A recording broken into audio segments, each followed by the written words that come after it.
Olá, eu sou André Malta e esse é o canal Isso Aqui Não É Grego, uma abordagem descomplicada da literatura clássica e não clássica. Episódio de hoje, a prosa de Carla Madeira. Para você, Pulp Fiction é uma obra-prima do cinema ou um produto descartável? Andy Warhol é um gênio ou um impostor das artes plásticas? O romance O Casamento, de Nelson Rodrigues, é ou não é grande literatura? E as inúmeras histórias do inspetor Maigret escritas pelo belga Georges Simenon ou os livros do norte-americano Raymond Chandler? Quem traça essas linhas separando o alto do baixo, o super do sub? Quais são os critérios? O massificado é intrinsecamente ruim e fácil? E o bom, restrito e difícil? Quem faz crítica na área do audiovisual deve avaliar tanto o último filme do italiano Paolo Sorrentino quanto uma franquia da Marvel? Dá para criar uma escala absoluta? Ou cada obra é melhor ou pior dentro de determinada categoria e é assim que deve ser avaliada? O filme Coringa, de 2019, entra em qual categoria? Drama? Entretenimento? Arte? E como articular a estética de uma obra com a sua ideologia? Artista tem missão? Eu não sei de antemão que resposta dar à maioria dessas perguntas. Só sei que me deparei com esses questionamentos ao pegar para avaliar o primeiro romance da Carla Madeira, Tudo é Rio, que saiu já faz algum tempo, em 2014. Depois dele, a Carla já publicou outros dois, e foi reeditado em 2021. Tudo é Rio deve ser classificado como literatura de entretenimento ou subliteratura? Acredito que para sua autora e milhares de fãs da obra, nenhuma das duas coisas. É literatura. Mas para quem convive na academia ou fora dela com o que é visto como alta literatura, o livro da Carla pode parecer uma obra menor. Um trecho de Tudo é Rio jamais sairia publicado na revista Piauí. Eu, André, considero que é um romance fraco, repleto de clichês e visões estereotipadas, e que é natural que faça sucesso por apostar nesses clichês e estereótipos. Sim, a Carla poderia ter explorado tudo isso de um jeito que a pessoa que lê o livro dela fosse levada a questionar os clichês e os estereótipos.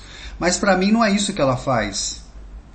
Tudo é Rio é tão desafiador quanto uma refeição fast food, e não tem nenhum problema que seja assim.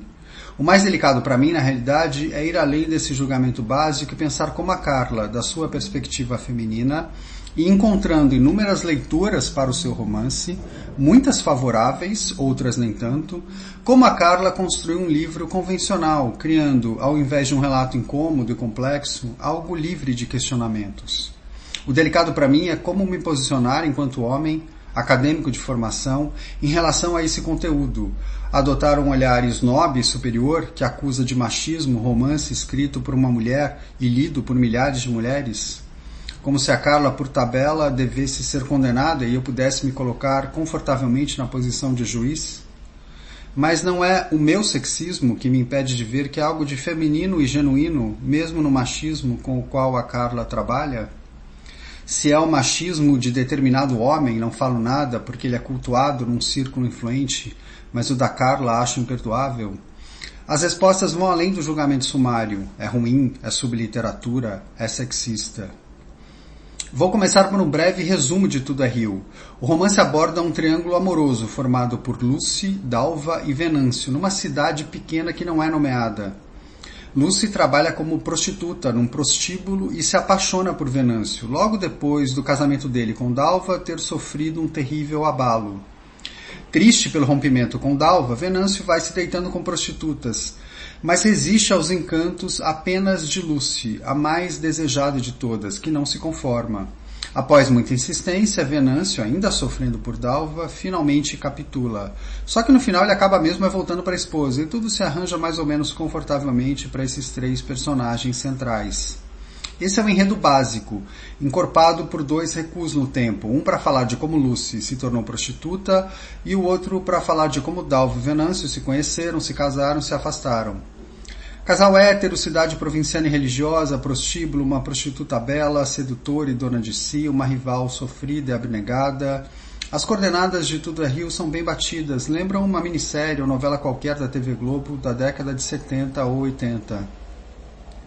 Em termos de estilo, 2 recursos dão uma cara muito característica ao romance da Carla. Primeiro, o modo de falar das cenas de sexo sem muitos pudores. A gente sabe que é algo incorporado pela narrativa ocidental desde o século passado.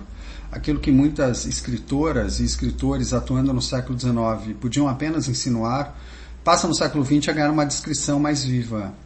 No romance da Carla, a opção é pelo erotismo, de novo, de um jeito bem convencional, seguindo um padrão. Outro recurso que chama atenção em Tudo é Rio já está indicado pelo título do livro. O gosto pela formulação sentenciosa, a inclusão de pílulas de saber em praticamente cada página. Na grande maioria dos casos, isso aparece na própria narração em terceira pessoa. Mas como a Carla gosta de contaminar essa narrativa com o ponto de vista dos personagens, pode acontecer da reflexão ser associada diretamente a um deles. Em resumo, é isso. Tudo é Rio é um romance de amor conservador, com pitadas de sexo e reflexões sobre os dramas da vida. A Carla ainda tenta alguma coisa diferente, como fazendo os capítulos se resumir a uma única palavra, dor. Mas fica nisso. A gente até espera alguma outra ousadia, mas ela não vem. Olhem só as primeiras palavras do romance. Puta. Não tem outro nome para Lucy. De profissão, ela era puta mesmo. Um pouco depois a gente lê este trecho. Lucy tinha vontades, não aceitava a dó de ninguém, repelia com sadismo as senhoras cristãs que lhe ofereciam um pouco de bondade. Eu pratico o gozo e não o sofrimento, humilhava. Vivia dizendo que daquele puteiro, e talvez de todos os puteiros do mundo, ela era a única puta que podia ser chamada de mulher de vida fácil. Quer vida mais fácil do que a minha, uma puta que gosta de dar? É verdade que o livro da Carla mostra a consciência dessa fabulação desprovida de novidade. Ouçam, a história dos dois aqui em referência a Lucy e Venâncio, começa sem novidade nenhuma. É a bobagem de sempre, gostar de quem não gosta da gente. Todo mundo queria Lucy, enfrentava fila, comprava briga, gastava ouro, fazia tudo pelo deleite de se esfregar nela, menos Venâncio. Este chegava à zona e deitava com qualquer uma, sem nem tomar conhecimento da disputaria. Ela se oferecia, ele recusava. Era um não com voz reta, não de promessa, jurado no silêncio das entranhas. É desse jeito, com uma linguagem envolvente, que a Carla vai apresentando as situações e os personagens pra gente. Um grande crítico disse uma vez que Jorge Amado tratava os protagonistas poeticamente nos seus romances, o que os deixava sem grandes refinamentos psicológicos, mas nem por isso menos vivos. Acho que vale mais ou menos a mesma coisa para Tudo é Rio. Há uma sedução nessa narrativa clichê, porque o clichê, por si só, não a torna absurda ou irreal. Só que às vezes a Carla pesa a mão no emprego desses lugares comuns. Vejam estes 2 trechos. No primeiro, Lucy está tentando seduzir Venâncio. Ficou nua, pelo e pele, chegando poro a poro bem perto, oferecendo a montaria. Lucy tinha um corpo indecente, que convidava aos berros, línguas e mãos. Ele sentado, ela de pé, entre o umbigo e os pelos dela, os olhos dele. Ande, homem, hoje eu quero dar para você. Venha com a sua boca sentir o meu gosto. Abuse de me molhar. Você tem sorte, eu sou gostosa demais. No segundo trecho que separei, Lucy se diverte com os clientes. Lucy estava inspirada, era uma puta no cio. Começou passeando lentamente pela sala, passando a mão no pau de todo mundo, como se dedilhasse uma arara de roupas sem encontrar nenhuma que quisesse vestir. Para alguns exibia o peito, afastando a renda, e exigia, chupa um pouquinho isso, assim, mais forte, chega. São para mim passagens que trazem o lado mais fraco do livro. O relato de como Lucy virou puta poderia dar espaço a uma percepção um pouco diferente dela, mas não é isso que acontece.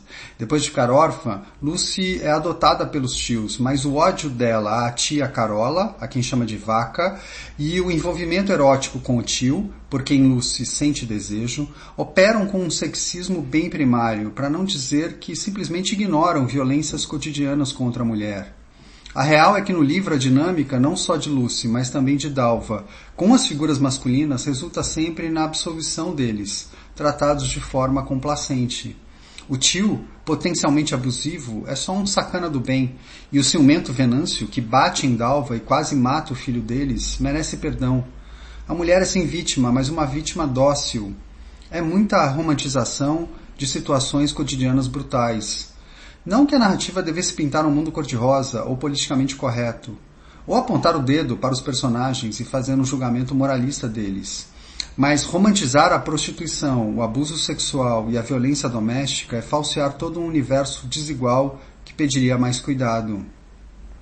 Ok, Tudo é Rio não é só isso. Justamente por causa das mensagens que a narrativa vai trazendo a toda hora. Um compêndio de autoajuda que funciona como um marcador de sentido dentro da própria história. São os eventos do folhetim recebendo uma explicação banal e apaziguadora. Vejam o que a gente lê na abertura do capítulo 3. O amor tem nome, mas não é nada que a gente possa reconhecer só de olhar. A dor, a gente sabe o que é, tem lugar e intensidade que cabem na ciência. A raiva, o medo, o ódio entortam a cara com um jeito provável de se manifestar. Mas e o amor? O que é senão um monte de gostar? Gostar de falar, gostar de tocar, gostar de cheirar, gostar de ouvir, gostar de olhar, gostar de se abandonar no outro. O amor não passa de um gostar de muitos verbos ao mesmo tempo. Ninguém discute que há verdade nesse trecho sentencioso, mas, ao meu ver, o problema da prosa da Carla é o modo como ela emprega essas passagens de uma forma rasa e como articula essas máximas ao que está sendo narrado. O anormal e o brutal acabam sendo tratados como simples moeda corrente, por conta da autoridade dessa voz que quer que as coisas sejam aceitas como são. A gente vai lendo e se depara com coisas como amor de livro barato, quem não quer? Quem é previsível demais oferece o pescoço ao cabresto. A beleza tem poderes de arrancar o sim. Quem dá muito espera muito em troca. A água estava no fogo, mais cedo ou mais tarde ia ferver. Deus dá de bom grado, mas exige retorno. Tem hora que o amor pode doer mais que a dor, de dente inclusive. O amor, quando nasce forte, tem pressa de ser eterno. E para fechar, o pior de nós tem seus encantos. Somos feitos do bom e do ruim em porções imprevisíveis. Parece que a história de Lucy Dalva e Venâncio é uma espécie de fábula, da qual uma moral reconfortante vai sendo tirada à medida que avançamos. É isso que dá uma cara especial e magnética a Tudo é Rio. É isso que faz dele um romance previsível. Previsível porque aqui mulher é mulher, homem é homem, casamento é casamento, porque menino e cor-de-rosa são incompatíveis, porque o pai ao sair diz ao filho pequeno cuide de sua mãe e por aí vai. E é atraente porque embala, excita e mastiga tudo, a vida retratada como um fluxo irreversível, com as dores, alegrias e certezas de sempre. Existem sim alguns poucos momentos de penumbra, principalmente da parte de Aurora, mãe de Dalva, uma personagem interessante que, longe de ser revolucionária, ao menos tenta driblar os preconceitos. Vejam o que ela diz sobre seu casamento de 26 anos. Nem sempre é bom, nem sempre é ruim. Desconheço a balança que mede isso. É o que é, aceito, rejeito, mas não escolho mais tirar de mim esse amor entranhado. Pertence a lugares em mim que não mando mais. Não fico tomando conta, podia ser assim, podia ser assado, medindo com régua o que falta. Não quero viver sem Antônio, me caso todos os dias com ele. Acordo e caso, depois faço o café. Tem dia que ele tá chato de doer, largo pra lá, vai ser chato longe de mim e pronto. Ele melhora sozinho, depois piora e torna a melhorar, e a gente vai assim tomando distância e diminuindo distância. É esse tipo de sensibilidade que para mim responde pelas melhores páginas de Tudo é Rio. Eu poderia chamá-la de sensibilidade feminina, reafirmando talvez o sexismo que quero criticar no livro. Mas acho que é uma sensibilidade que, grosso modo, não figuraria no sexismo de um autor homem médio. Ou seja, preciso me corrigir e dizer que esse não é simplesmente um livro machista. É o livro de uma mulher que, como qualquer um, tem o direito de contar sua história, com suas qualidades, limitações, ângulos próprios. Não vim aqui diminuir o livro da Carla, nem dizer em qual prateleira deve ser colocado. A fantasia elaborada em Tudo é Rio tem base real e atrativa, e não faz o menor sentido cobrar dela postura panfletária ou que idealizasse uma realidade melhor. Só pelo fato de nos fazer debater sobre tudo que traz à tona, literária e ideologicamente, já é um livro que, para mim, tem o mesmo valor que teria um romance pretensioso e com engajamento, mas igualmente raso e fácil. Além de deleitarem, quem sabe façam a gente refletir sobre nossa reciclagem contínua de afetos intensos, preconceitos e agressões.